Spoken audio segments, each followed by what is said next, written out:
Hi, this is Life and Faith from the Centre for Public Christianity. I'm Justine Toe. And I'm Natasha Moore. Well, Australia is very proud of its multiculturalism. The last census found that 1 in 4 of us were born overseas. Apparently, we speak over 260 languages. There is a rich mix of ethnic and cultural diversity among us. You'd think that this mix of differences might make it difficult for us to live together peacefully, but on the whole we do pretty well actually on that count. But, and unfortunately there is a but, it's less clear whether we actually share our lives with people from different backgrounds to our own. Sydney tends to be a city of tribes, where suburbs are defined by ethnicity as much as by how well off you are. And perhaps, in some cases, we just live alongside each other. We don't hate each other, but we're not all that concerned with each other either. And this is where Parkside Church comes in, because it is proving the exception to that rule. Based in Edensor Park in southwestern Sydney, the church is made up of people of over 50 nationalities and counting. And we're pleased to welcome its senior pastor, Mathew Kuruvila, into CPX to tell us about the way Parkside builds bridges with its diverse community.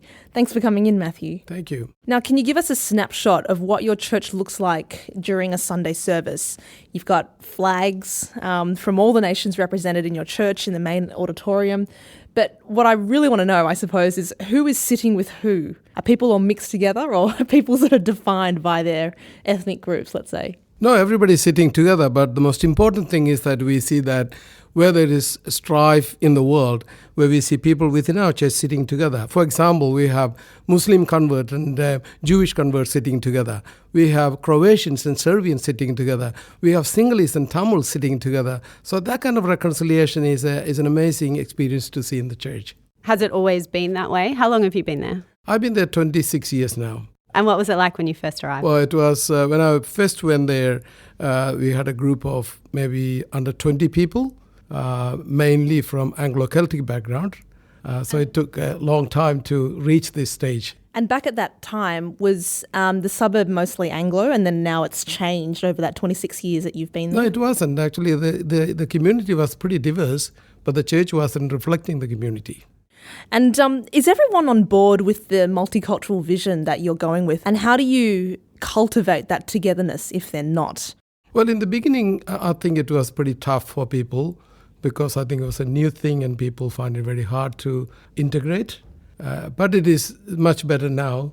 We have a lot of integration and people are working together and walking together and worshiping together. That's a beautiful experience. Yep. So how has that change come about? Well, it took a long time, like I said. Yep. When we first went there, I guess 2 things had to happen. First, the community need to know about the church and the church need to know about the community. So I guess that was the initial thing. I was trying to bring that together by doing a survey in the community and asking people what is the greatest need in the community and what the church can do for the community. And then I had to collect all the information from the community and bring that to the church and educate the church about the community. So that took a while for that to happen. So what was the greatest need in the community? What did you find out? I found the greatest need at that time was a childcare center. So, and we actually went ahead and did a childcare center. We applied for a license, we got a childcare center, and we ran a childcare center for 10 years. So that was a connecting point for us as a church.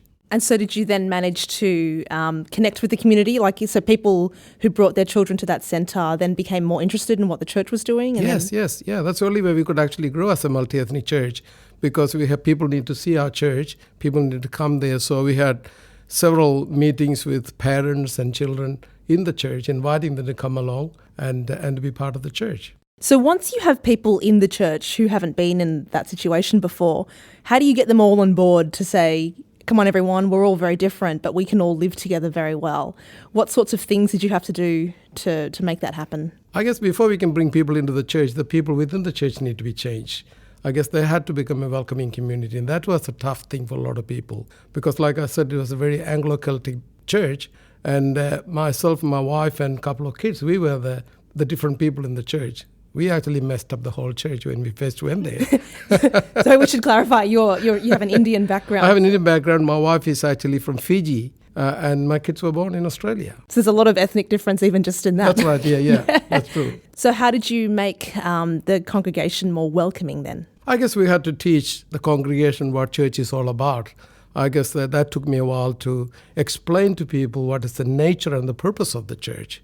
Because I guess people didn't realize that, that God's church is a church that is comprised of people of all ethnicities. So are there resources from within the Christian faith and within the Christian worldview to encourage cultural difference and encourage people to embrace cultural difference? Oh, definitely, yeah. The purpose of the church is actually to be a light in the community and salt of the earth. And I guess initially that I had to really teach people about that, what is the nature of the church. And there's a biblical mandate for multi-ethnic church, because when God called Abraham and said, I will bless you, and you will be a blessing to all of the nations. So your church is reflecting that mandate? Definitely, yes. With 50 nationalities presented, the church is like any other family. I suppose it has its divisions and its tensions, and you can imagine that this would be more the case when people are from very different backgrounds. Have you had to navigate any profound ethnic sort of tensions in your time? Not major ethnic tensions, but I guess, people, when you have 50 nationalities in the church, as you know, that people bring 50 different worldviews into the church. And I guess one of the things that we keep emphasizing is there is a Christ culture which transcends all other cultures. So that helps people to bring back to God's word and encourage what is good and challenge what is not godly. If you've just joined us, you're listening to Life and Faith from the Centre for Public Christianity.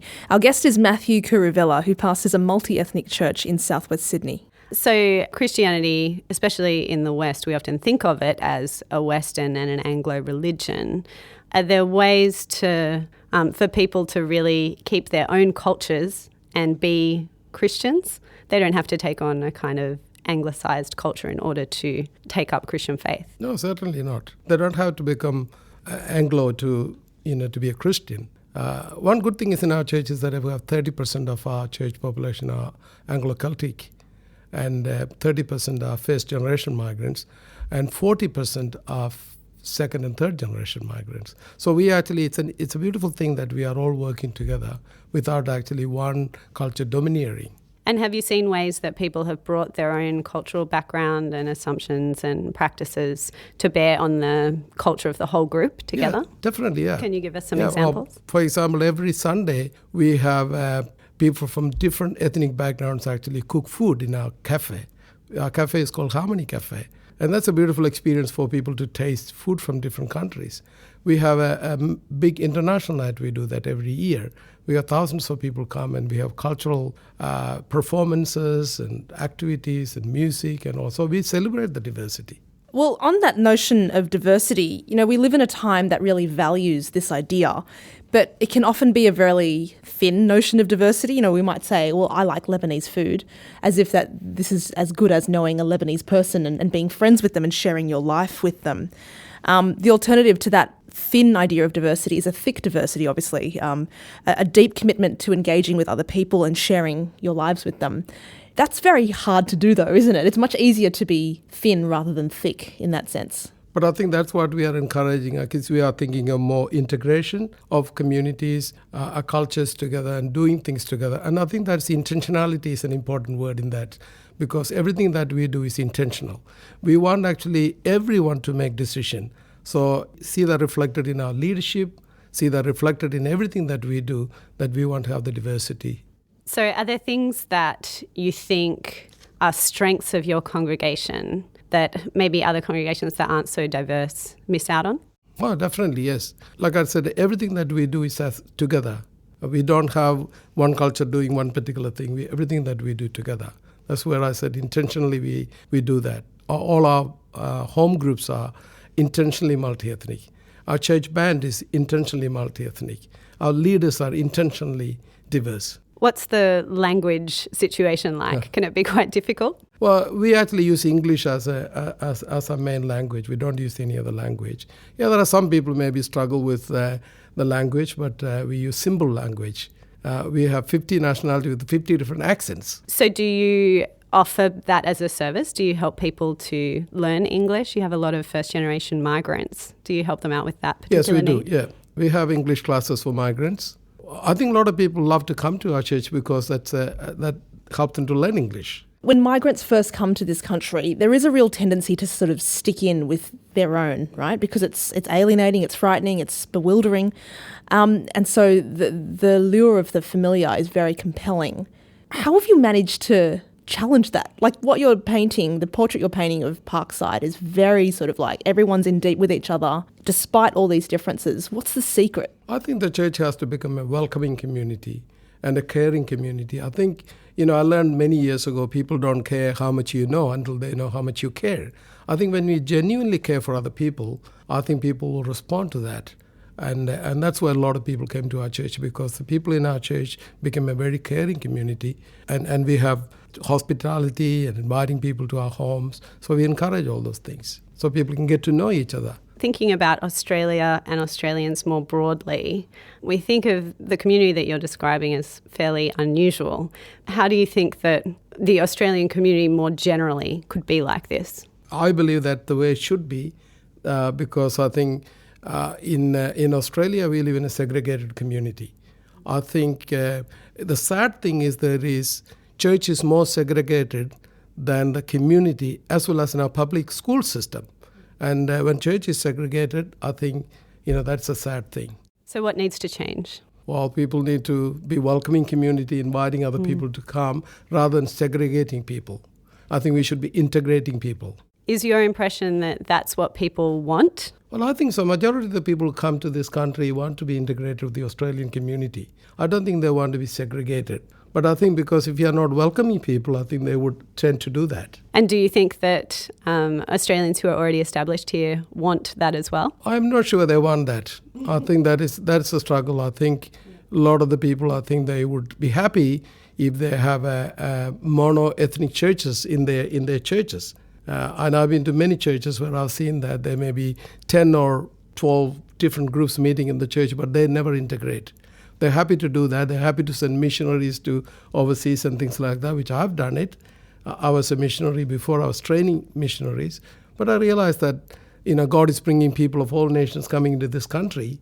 And we have a great opportunity to love and care for each other and to be together as one family. Ultimately, and the Bible says there will be people from every language, tribe, people will be in heaven. So I guess this is a bit of a taste of heaven. Well, on that point, Michael Spence, the Vice-Chancellor of Sydney University, he recently gave the St Mark's Lecture for Faith in the Contemporary World, and he was talking about multiculturalism. Here's a clip of some of what he had to say. How do we live together in this city of ghettos, this racially fragmented place? So many of our neighbours, of all kinds, want to live a kind of cultural apartheid.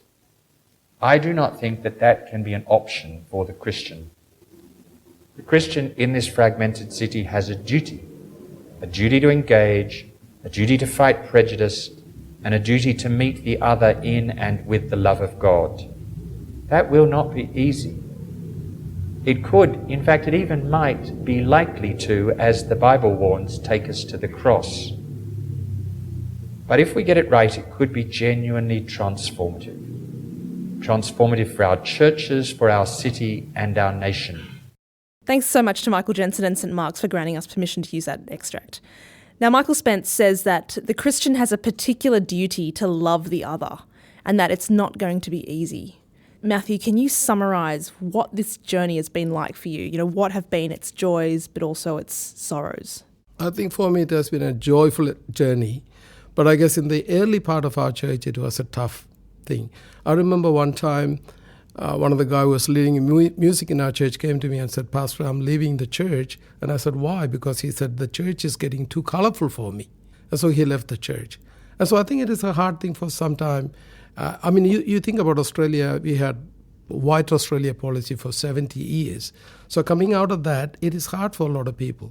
But I think with God's grace and with educating people, I think it can be resolved. So even though Sydney is very much a city of tribes that may all coexist peacefully, they may not have much to do with each other. But Parkside shows an alternative to that, a rich mix of different people from all over the world and a rich engagement with cultural difference. And it's also a testimony that people can find in a faith community a unity that is also much greater than their differences. Thanks so much for speaking with us, Mathew. Thank you very much. I really appreciate it.